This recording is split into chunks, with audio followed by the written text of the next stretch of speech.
नमस्कार जी, मैं हूँ धर्म सोनीपत और लोक शक्ति मीडिया देखने वाले सभी दर्शकों को हमारा हाथ जोड़कर राम राम। फिलहाल झज्जर के अंदर हूँ मैं, खेड़ी खुमार गांव में, जहां एक निक्की हत्याकांड हुआ है।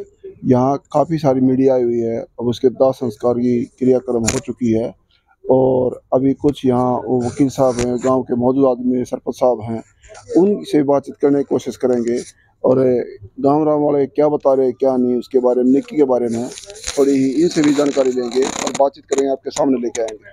हमारे साथ हाल फिलहाल खेड़ी खुमार गांव के सरपंच साहब जुड़े हैं, जो हालिया सरपंच हैं। और भाई मामला इतना बड़ा है, पूरे मीडिया में, पूरे देश में ये बहुत हाईलाइट मामला है। जैसे सरदा मर्डर केस हुआ था, सेम उसी तरीके से निक्की मर्डर केस हुआ है। निक्की नाम की एक लड़की जो पीएचडी की पढ़ाई कर रही थी, वो अपने किसी जैसे घर से गई थी हॉस्टल में। कई दिन से घर वालों से उससे बात नहीं हो रही थी। आज ही पता चला कि भाई निक्की का मर्डर हो गया। बहुत बड़ा मामला जिसमें सामने आया है कि निक्की की डेड बॉडी को फ्रिज में रखा गया और फ्रिज में रखने के बाद में जो हत्यारा है उसने अपनी शादी भी रचाई है। भाई साहब प्लीज यहाँ ले आओ। तो सरपंच साहब हमारे साथ जुड़े हैं। सरपंच साहब राम राम। नमस्कार। तो सरपंच साहब, कैसे पता चला गांव घर वालों को? आपको सबसे पहले आप बताओ, आपको कैसे पता चला? मुझे तो सुबह न्यूज में पता लगा कि भाई ऐसे ऐसे निक्की की हत्या हो गई है। गांव की कोई बेटी है, उसकी उसका मर्डर हो गया। हाँ जी। तो जी सुबह पता लगते ही मैंने फोन किए एक दो जी अपने साथियों को, गांव वालों को। जी तो उसमें पता लगा कि भी सुनील की बेटी है और बिटिया का मर्डर ऐसे ऐसे हो गया। सुनील भाई क्या काम करते हैं ये निक्की के पिताजी? सुनील भाई की गैराज है गुड़गांव में। जी हाँ जी। कितने बच्चे हैं इनके? इनके तीन बच्चे हैं जी। छोटा बेटा है, दो बेटियां हैं जी। ये सबसे बड़ी थी? हाँ जी। जी। तो एज लगभग 22 से 23 साल तो होगी होगी निक्की की। 22-23 साल की। तो अब तो ये भाई शादी के लायक हो रही थी, जल्दी ही शादी करनी थी। तो जी देखिए, एक मामला सामने आया जिसमें डायरेक्टली ये बात कही गई कि भाई निक्की और वो जो लड़का साहिल गलावत जो भी है, मित्रा से दिल्ली से, कि इन दोनों का कोई मैटर था, ये बॉयफ्रेंड गर्लफ्रेंड थे या दोस्त थे, कोई लिव इन का मामला था। आप क्या कहोगे? देखो जी, कुछ लोगों ने एक अलग अपनी खबर बना रखी है, उल्टी गलत खबर बना रखी है कि लिव इन रिलेशन में थे वो। जी। ऐसा कुछ नहीं है, सब झूठ खबर है। और लड़की बहुत ही होशियार थी, होनहार थी, मेरे गांव का नाम रोशन करने वाली थी, लेकिन दरिंदे ने उसकी हत्या कर दी। जी जी। तो सर, जिस तरीके से वह फ्रिज में डेड बॉडी रखी गई, जैसे सरदा मर्डर केस, बिल्कुल उसी के तरीके से कुछ ना कुछ तो खुर्द-बुर्द इस शव को भी करने वाला था वो। हाँ जी, हाँ जी। वो तो उसकी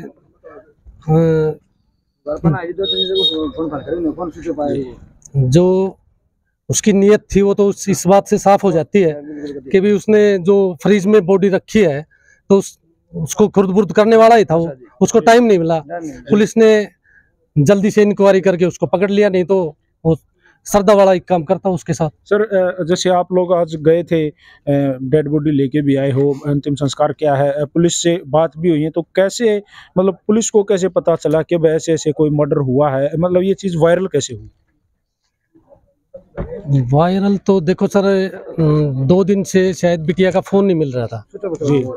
मोबाइल स्विच ऑफ बता रहा था, तो परिवार चिंता में हो गया। हाँ जी, परिवार चिंता में हो गया और उन्होंने पुलिस को इस बारे में इतला दी और पुलिस वालों ने तुरंत एक्शन लेते हुए ये कार्रवाई की है। तो ये डायरेक्ट इसी लड़के का नाम क्यों इन्वॉल्व किया? जैसे भाई मान लो मर्डर तो इसी ने किया, लेकिन परिवार ने सीधा सीधा इसका वो उसका नजदीकी था, इसलिए।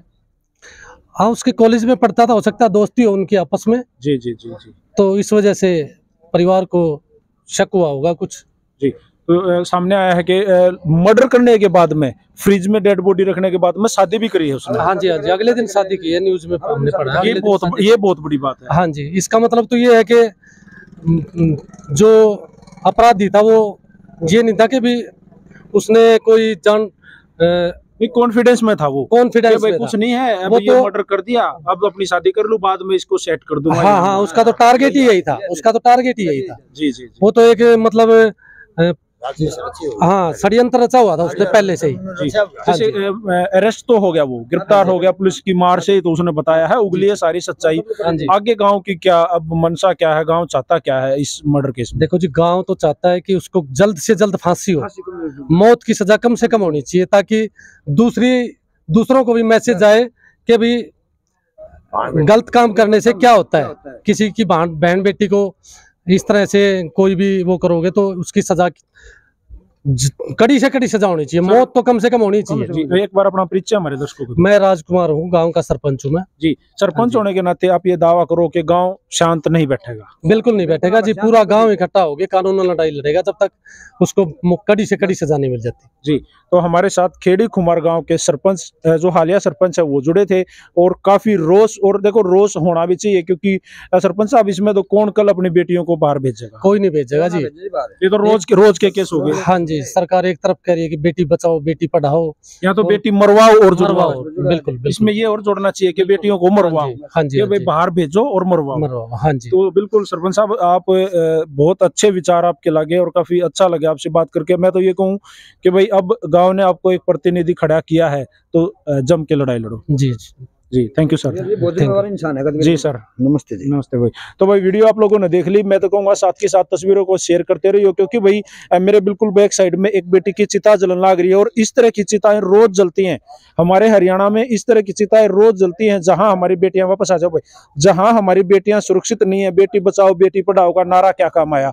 क्योंकि अब तो इसमें जैसे प्रधान जी ने कहा, भाई एक बात और जोड़ दो, भाई बेटी मरवाओ। वीडियो को ज्यादा से ज्यादा शेयर कर दो भाई। मामले की अपडेट इतनी है, जैसे इस मामले में कोई नई अपडेट होगी मैं लेके एक बार फिर हाजिर होऊंगा। तब तक के लिए पवन मलिक मोखरा को दीजिए इजाजत। सारे भाइयों राम राम, जय हिंद, जय हरियाणा, सत्य में हो जाती है।